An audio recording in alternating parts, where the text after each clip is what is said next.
नमस्कार दोस्तों, आपका फिर से स्वागत है हमारे एक नए टेक्निकल वीडियो में। आज हम आपको बताएंगे कि एमपी ऑनलाइन पर डिजिटल सिग्नेचर कैसे यूज करते हैं। सबसे पहले आपको ये जानकारी देना जरूरी है कि एमपी ऑनलाइन पहले जावा 7 अपडेट 2 पर डिजिटल सिग्नेचर को रन करता था। इसके लिए कस्टमर्स को सारे जावा को अनइंस्टॉल करके जावा 7 अपडेट 2 को ही इंस्टॉल करना होता था और तब आपका डिजिटल सिग्नेचर उस पर रन करता था और बहुत ही परेशानी होती थी। इंटरनेट एक्सप्लोरर में ही वो रन करता था। आप किसी दूसरे ब्राउज़र में जैसे क्रोम ब्राउज़र में या मोजिला फायरफॉक्स में नहीं रन कर पाते थे। अब नया अपडेट आ गया है। नए अपडेट के अनुसार अब आप डिजिटल सिग्नेचर का यूज एमपी ऑनलाइन पोर्टल पे किसी भी ब्राउज़र पे कर सकते हैं। बस इतना विशेष ध्यान देना है कि वो ब्राउज़र लेटेस्ट वर्जन होना चाहिए। आप क्रोम ब्राउज़र यूज करिए या मोजिला फायरफॉक्स यूज करिए या एज ब्राउज़र यूज कीजिए, कोई भी ब्राउज़र, लेकिन अपडेटेड वर्जन होना चाहिए। एमपी ऑनलाइन में डीएससी की सेटिंग करने के लिए आपको लेटेस्ट जावा की ज़रूरत पड़ेगी। आइए लेटेस्ट जावा सबसे पहले डाउनलोड करके इंस्टॉल कर लें। जावा डाउनलोड और इंस्टॉल करने के लिए सबसे पहले java.com पे जाइए।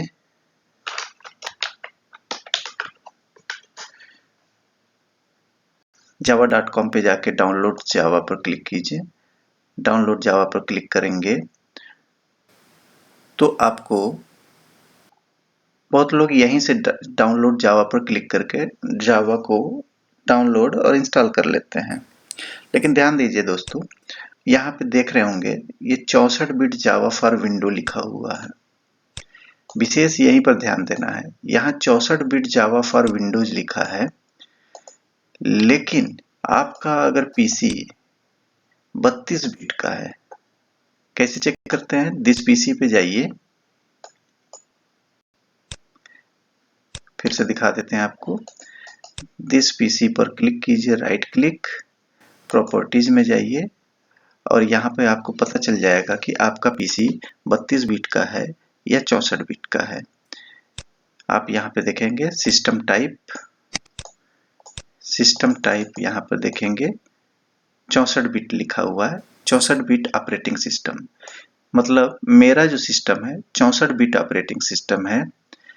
यदि आपका 64 बिट ऑपरेटिंग सिस्टम है तो यहाँ पे 64 बिट ऑपरेटिंग सिस्टम लिखा रहेगा, और यदि 32 बिट ऑपरेटिंग सिस्टम है तो यहाँ 32 बिट लिखा रहेगा। ध्यान ये देना है कि यदि 64 बिट का ऑपरेटिंग सिस्टम है तो आपका जो जावा इंस्टॉल करना है, दोनों इंस्टॉल करना है, मतलब 32 बिट का भी और 64 बिट का भी। विशेष यहीं पर ये ध्यान देना है। आपको यहाँ से डाउनलोड पर क्लिक करने की जरूरत नहीं है, और थोड़ा सा नीचे आएंगे तो आपको ये नजर आएगा see all Java 8 download for desktop users. इस पर क्लिक करेंगे। जैसे इस पर क्लिक करेंगे तो क्या 2 से अधिक जावा आपको नजर आने लगेंगे। यहाँ Windows online, Windows offline, Windows offline. अब विंडोज ऑफलाइन वाले को ही आप डाउनलोड कर लेंगे। यहाँ 64 बिट लिख रहा है, मतलब ये 64 बिट वाला है, और जिसमें कुछ भी नहीं लिखा है वो 32 बिट वाला है। तो आइए दोनों हम डाउनलोड कर लेते हैं। हमने 32 बिट को क्लिक कर दिया और ये डाउनलोड होना चालू हो गया। 64 बिट वाले को भी हमने क्लिक कर दिया और ये भी डाउनलोड होना शुरू हो गया। अब इसको इंस्टॉल कर लेते हैं। ध्यान देना है यदि 32 बिट और 64 बिट दोनों है, आपने डाउनलोड कर लिया है। ध्यान देना है यदि आपका सिस्टम 64 बिट का है तो दोनों को इंस्टॉल करना है, और यदि 32 बिट का है तो केवल 32 बिट वाला ही इंस्टॉल करना है। तो ये ऊपर ये 586 जो लिख रहा है ये 32 बिट है, और ये 64 जो लिख रहा है वो 64 बिट का है। पहले 32 बिट को इंस्टॉल कर लेते हैं। राइट क्लिक किया, रन एज एडमिन किया,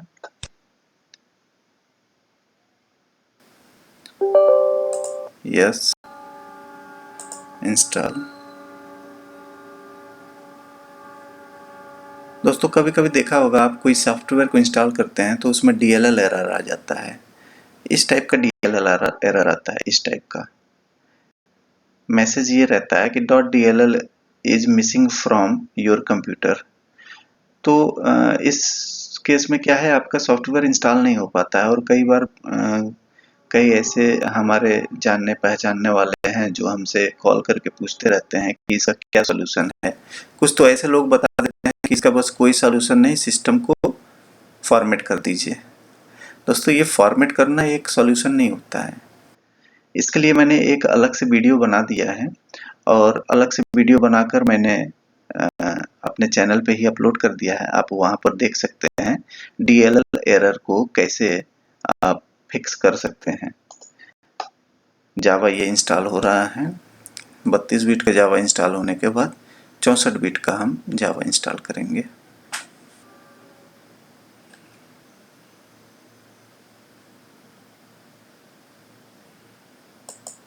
आइए अब 64 बिट का जावा इंस्टॉल कर लेते हैं।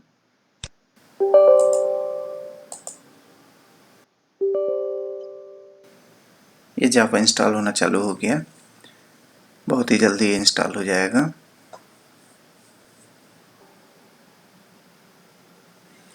अब हमारा दोनों ही जावा इंस्टॉल हो गया है। आइए देख लेते हैं कंट्रोल पैनल में कि दोनों जावा दिख रहा है नहीं। आप देखेंगे यहाँ पे जावा 8 अपडेट 431, जावा 8 अपडेट 431 64 बिट, यानी ये 32 बिट और 64 बिट दोनों इंस्टॉल हो गया है। ध्यान देना है, हमेशा जब भी ये जावा इंस्टॉल करेंगे तो लेटेस्ट वर्जन का ही करेंगे। दोस्तों, MP ऑनलाइन ने डिजिटल सिग्नेचर का यूज करने के लिए एक नए कंपोनेंट का यूज किया है इस बार। वो कंपोनेंट का नाम है एनकोड। आइए देखते हैं कि एनकोड PKI कंपोनेंट को कैसे इंस्टॉल किया जाता है। ये PDF फाइल जो है इंस्टॉलेशन हेल्प डॉक्यूमेंट के नाम से ये MP ऑनलाइन ने ही ये PDF फाइल प्रोवाइड किया है, जिसमें ये पूरा का पूरा प्रोसीजर दिया हुआ है कि कैसे कैसे इसको इंस्टॉल करने हैं। तो आप विशेष आपको ये ध्यान देना है कि इसमें भी थोड़ा सा एक ट्रिक अपनाना है। क्या ट्रिक है? आप देखेंगे कि इतना ढेर सारे इसमें बताया गया है कि कैसे कैसे कैसे कैसे इंस्टॉल करना है। बहुत लोगों को तो ये समझ में नहीं आता है कि अब कहाँ कहाँ कैसे कैसे प्रोसीजर हम अपनाएं। करना क्या है, ये जो है 32 बिट और 64 बिट यहाँ पर भी अब आपका आ गया। 32 बिट क्या है, वही सिस्टम यदि 32 बिट का है तो ये 32 बिट वाला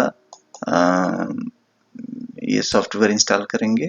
यदि 64 बिट का है तो ये 64 बिट वाला। इसमें दोनों इंस्टॉल नहीं करना है, ध्यान देना है। यहाँ एनकोड PKI कंपोनेंट का जो सेटअप फाइल है ये और ये है 32 बिट और 64 बिट।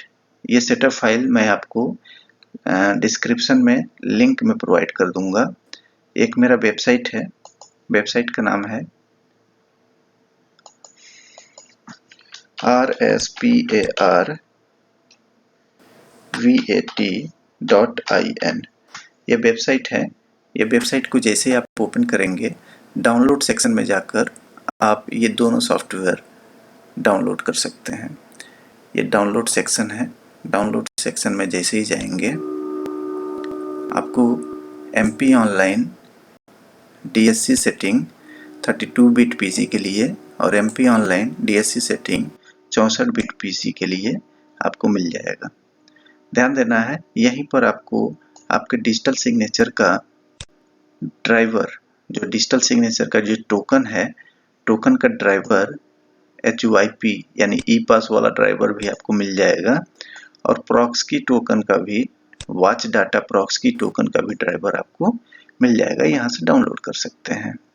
यदि आपको कैप्रिकॉन का DSC अगर बनाना है तो आपको यहाँ से लिंक उसका भी मिल जाएगा, अप्लाई कैप्रिकॉन DSC, तो आप यहाँ से अप्लाई भी कर सकते हैं।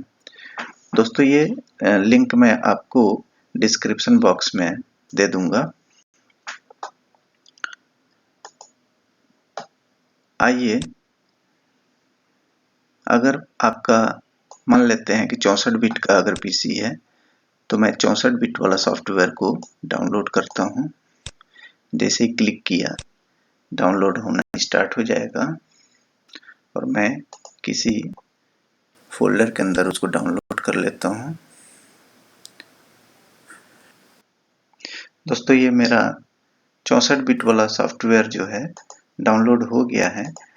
ये रहा फाइल। अब इसको हम इंस्टॉल करेंगे। ध्यान देना है, इसको इंस्टॉल करने के लिए इसको डबल क्लिक नहीं करना है। एक ये जिप फाइल है, जिप फाइल को सबसे पहले अनजिप करते हैं। अनजिप करने के लिए आपके पास विनरार या विनजिप सॉफ्टवेयर होना चाहिए। वो क्या करता है, इसको एक्सट्रैक्ट कर देता है। कई सिस्टम में बिना उसके भी एक्सट्रैक्ट हो जाता है। राइट क्लिक करेंगे, एक्सट्रैक्ट हियर लिखा हुआ है, एक्सट्रैक्ट हियर कर लेंगे। जैसे एक्सट्रैक्ट हियर करेंगे तो ये इसमें से निकल के ये बाहर आ जाएगा, इस फोल्डर में आ जाएगा। अब ये फोल्डर के अंदर देखेंगे तो ये 3 फाइल आपको नजर आ रहे हैं। 3 फाइल क्या है, ये जो आप अभी पीडीएफ फाइल जो देख रहे हैं, जो ये मैं खोल के रखा हूँ, ये पीडीएफ फाइल भी उसमें आपको मिल जाएगा। उसके अलावा एक ये एनकोड पीकेआई कंपोनेंट का सेटअप फाइल मिल जाएगा 64 बिट का। 64 बिट का इसलिए है क्योंकि मैंने 64 बिट का ही डाउनलोड किया है और मेरा सिस्टम 64 बिट का ही है। अब मैं क्या करूंगा, इसको राइट क्लिक करूंगा और रन एज एडमिन करूंगा।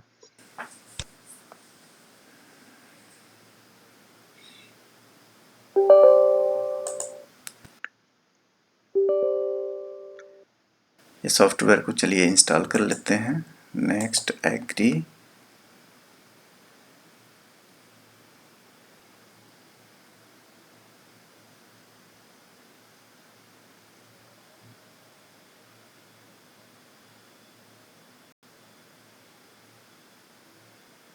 ये सॉफ्टवेयर इंस्टॉल हो गया है। अब ये सॉफ्टवेयर इंस्टॉल करने के बाद ये लोकल होस्ट को भी इंस्टॉल करना है। बस इसी का ध्यान देना है। ये लोकल होस्ट जो है, इसको इंस्टॉल करने का तरीका इतना लेंदी दिया हुआ है इस पीडीएफ फाइल में। इस पीडीएफ फाइल में लोकल होस्ट को इंस्टॉल करने के लिए बहुत ही लेंदी प्रोसेस दिया हुआ है। ये इसमें विंडो आर, ये सर्च करने का ऑप्शन दिया है, फिर इसमें जाने का, फिर ये इतना तामझाम है कि आप परेशान हो जाएंगे। सबसे बेस्ट तरीका ये है कि जो डाउनलोडेड फाइल है लोकल होस्ट, इसको आप क्या करेंगे, राइट क्लिक करके इंस्टॉल सर्टिफिकेट पर क्लिक करेंगे। यहाँ पे 2 ऑप्शन आएगा, करंट यूजर और लोकल मशीन। आप क्या करेंगे, करंट यूजर को ही सिलेक्ट करके नेक्स्ट कर देंगे। अब यहाँ पर भी 2 ऑप्शन आएगा, ऑटोमेटिक सिलेक्शन का ऑप्शन रहेगा और दूसरा है place all certificate in the following store. तो आपको दूसरा वाला ऑप्शन को टिक कर देना है, ब्राउज बटन पर क्लिक करना है और ट्रस्टेड रूट सर्टिफिकेशन अथॉरिटीज इसको सेलेक्ट करके ओके बटन को क्लिक करके नेक्स्ट कर देना है। फिर फिनिश करना है। फिनिश करने के बाद यस नो का ऑप्शन आता है यहाँ पे, यस नो। क्योंकि मैं पहले से एक बार इंस्टॉल कर चुका था इसलिए वो मेरे पास ऑप्शन नहीं आया। इस टाइप का आता है, मैं आपको दिखा दूं, इस टाइप का, ये इस टाइप का ऑप्शन आता है, यस या नो। तो आपको क्या करना है, इस यस पर क्लिक कर देना है। यस पर क्लिक करते ही देखिए यहाँ भी बताया गया है द इम्पोर्ट वर्ड सक्सेसफुल, और मेरा भी ये मैसेज आ गया है the import word successful. Okay button पर क्लिक करेंगे। अब आपका डिजिटल सिग्नेचर यूज करने के लिए रेडी हो गया है। ध्यान देना है एक चीज इसमें, ये ध्यान देना है कि टोकन का ड्राइवर जरूर इंस्टॉल होना चाहिए। अगर आपका टोकन का ड्राइवर इंस्टॉल नहीं है तो वो काम नहीं करेगा। अच्छा, कैसे देखना है कि ये इंस्टॉल हो चुका है? सबको हम मिनिमाइज कर लेते हैं, ये क्लोज कर लेते हैं। यहाँ पे देखेंगे ये एनकोड एप्लेट्स, एनकोड एप्लेट्स पीकेआई कंपोनेंट अगर ये नज़र आ रहा है, इसका मतलब आपका ये रेडी है। अब आप डिजिटल सिग्नेचर का यूज MP ऑनलाइन पोर्टल पे कर सकते हैं। MP ऑनलाइन पोर्टल पे कहाँ कहाँ यूज होता है? ज़्यादातर PWD रजिस्ट्रेशन, कोई सर्टिफिकेट को साइन करने के लिए डिपार्टमेंट के माध्यम से भी किया जाता है और एक यूजर के माध्यम से भी किया जाता है। इस वीडियो को देखने के लिए बहुत बहुत धन्यवाद। Thank you.